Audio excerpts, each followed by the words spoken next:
ગાંધીનગરના ચિલોડામાં લગ્નની અંદર કાર હટાવવા બાબતે બે સમાજના લોકો વચ્ચે થયેલી સમગ્ર ઘટનાને લઈને એસપી રવિ તેજા વાસમ શેટ્ટીએ 26 જાન્યુઆરીના માણસા ખાતેથી 11 વાગે પ્રતિક્રિયા આપી હતી।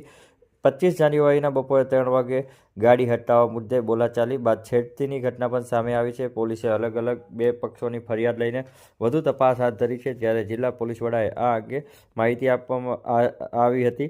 ખાસ આને લઈને મકાનની અંદર પણ તોડફોડ જે છે રાત્રિના સમયે કરવામાં આવી હતી, ત્યારે પોલીસે હાલ તો આ સમગ્ર મામલે બંને પક્ષની ફરિયાદ નોંધીને તપાસ હાથ ધરી છે।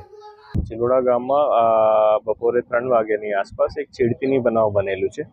આમાં 3 આરોપી વિરુદ્ધ ફરિયાદ દાખલ કરવામાં આવેલ છે અને સાંજે લગભગ 7 વાગ્યાની આસપાસ જે 3 આરોપી છે એને ઘર ઉપર ફરિયાદી પક્ષવાળા જઈને થોડા તોડફોડ કરવામાં આવેલ છે। પોલીસ બંને તરફથી ગુના નોંધાઈ અને અત્યાર સુધી 10 આરોપીની ધરપકડ કરવામાં આવેલ છે।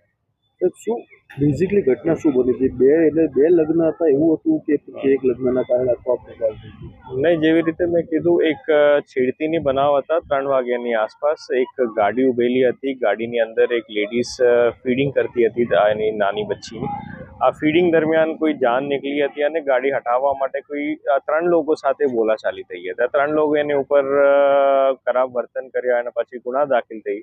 ગુના દાખલ પછી સાંજે 7 વાગ્યાની આસપાસ આ ફરિયાદી પક્ષવાળાના લોકો આરોપી પક્ષ ઉપર જઈને હુમલા કરીને ઘરમાં તોડફોડ કરી છે।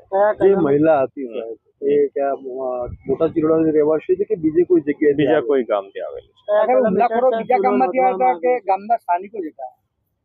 આ તપાસ ચાલુ છે। ગામના પણ લોકો છે અને બહાર ગામમાંથી લોકો આવેલું છે। અત્યાર સુધી જેવી રીતે મેં કીધું 7 લોકોની ધરપકડ થઈ। 3 આરોપી વડોદરા ગામની છે અને 4 આરોપી ચિલોડા ગામના છે। એક તરફ છેડતીની ફરિયાદ છે, જેવી રીતે મેં કીધું બપોરની, અને સાંજે જો ગુના દાખલ થઈ રાઇટિંગ અને ઘરની અંદર જઈને તોડફોડની કલમ લગાવવામાં આવે છે।